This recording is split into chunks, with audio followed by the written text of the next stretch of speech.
Bonjour à tous et à toutes, et aujourd'hui on se retrouve pour une nouvelle chronique et je viens vous parler du livre Tom, petit Tom, tout petit Tom de Barbara Constantine, édité chez Le Livre de Poche.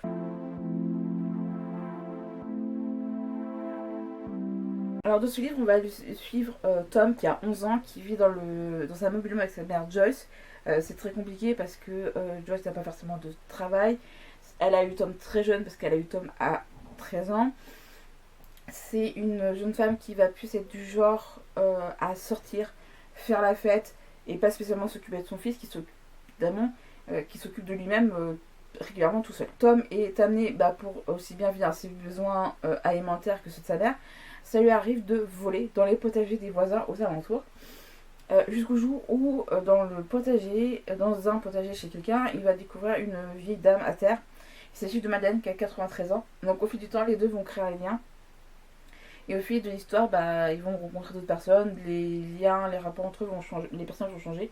Et c'est très mignon comme petit livre.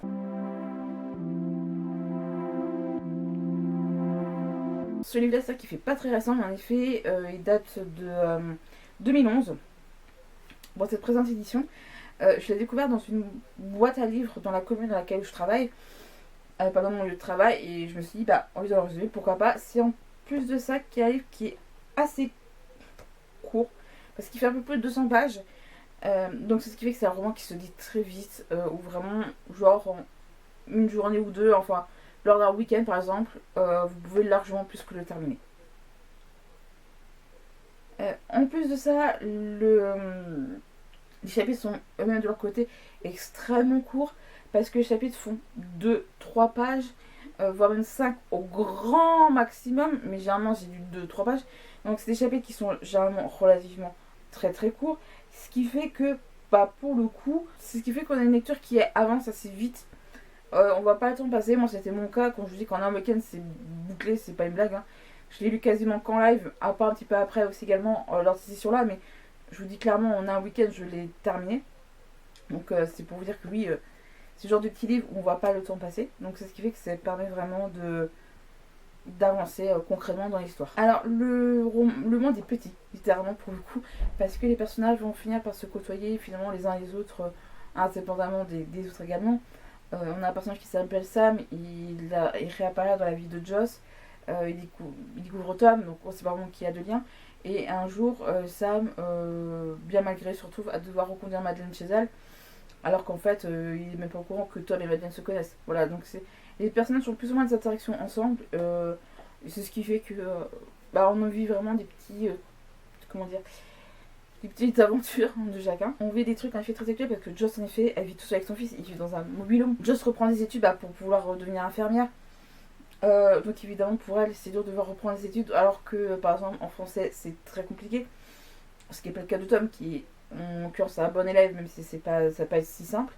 En effet tout ce qui est les déboires d'une maman solo, surtout quand on a eu un enfant jeune, c'est pas si simple. Alors même je pense que c'est les déboires d'un parent solo, c'est pas être simple. Alors je dis bien parents solo parce que certes dans les familles monoparentales la grande majorité du temps c'est les mamans, mais oui dans les familles monoparentales vous avez aussi des fois aussi le père. Ça dépend évidemment de leur situation familiale qu'on ne connaît pas forcément. Madeleine, qui est une dame qui est très âgée, donc 93 ans, elle se retrouve à la trébucher dans son potager, la tête la première. Quand Tom la retrouve, elle a été tombée dans son potager la veille, donc c'est-à-dire qu'elle a passé quasiment toute une nuit dans son potager, elle a uriné sur elle. Donc c'est ce truc où on se dit, en fait, si Tom ne l'avait pas trouvée, elle serait morte dans son potager, la dame. Et dans la plus grande indifférence totale, et on se dit, malheureusement, c'est le commun. Enfin, le quotidien de personnes âgées, le fait d'être vraiment seul, isolé. Donc oui, ça fait vraiment partie de ces petits choses du quotidien. Sam qui a fait de la tôle et qui essaie de se racheter auprès de Joss et tout, qui essaie de devenir quelqu'un de bien, de vivre sur la bonne voie on va dire, de tracer sa voie sur le bon chemin pour ne pas justement retourner en tôle.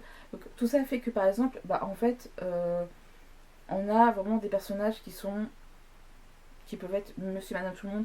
Ça peut être votre voisin, ça peut être un ancien camarade de classe, ça peut être le fils d'une amie. En fait, c'est vraiment des personnages, on se dit, c'est monsieur, madame, tout le monde autour de soi. Et en fait, c'est vraiment des gens auxquels on ne prête plus forcément attention. Alors, je ne dis pas qu'il faut être égoïste, qu'il faut penser qu'à soi. Oui, c'est important de penser aux autres, c'est le cas.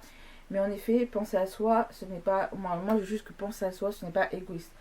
Euh, Quand vous avez des gens qui disent, bah, faut que tu penses pas à toi, à ton bien-être, ok. Et quand justement vous pensez à vous, à vous-même, et que les gens vous disent, bah, en fait, c'est bien égoïste de penser qu'à toi, c'est un peu paradoxal. Mais en effet, c'est important de penser à soi, mais aussi de penser aux autres. Surtout quand vous savez que, par exemple, vous avez des personnes âgées qui vivent dans le même immeuble, dans le quartier, etc.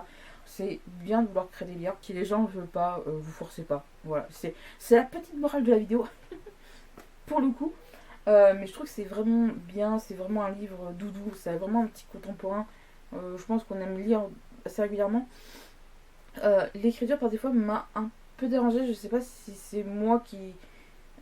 Voilà, quand on est par exemple du côté de Tom, c'est vraiment genre un enfant qui est un peu plus au-dessus de la moyenne en termes d'intelligence. Et j'avais l'impression, moi, des fois, de réécrire ça intellectuellement, donc c'est peut-être qu'une impression. Je me fais peut-être des idées. Mais en tout cas, bah, on sent que par exemple pour Tom, on a vraiment la vision d'un enfant de 11 ans sur ce qui se passe autour de lui. Donc, ok, là c'était, je crois, plus moi qui fais vraiment des idées dans ce sens-là. Mais en tout cas, n'oubliez pas que c'est un livre qui raconte des histoires. Moi, c'est vraiment ce genre de petit livre où vraiment on s'attache au personnage parce que c'est vraiment soit nous, soit évidemment des gens autour de nous.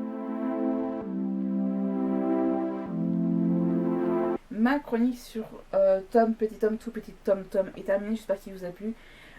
Comme je vous l'ai dit, c'est un livre que j'ai trouvé dans une boîte à livres. Certes, vous n'aurez pas forcément les derniers livres des dernières apparitions, mais comme quoi on peut facilement trouver des petites pépites. Et sur ce, je vous dis donc à la prochaine.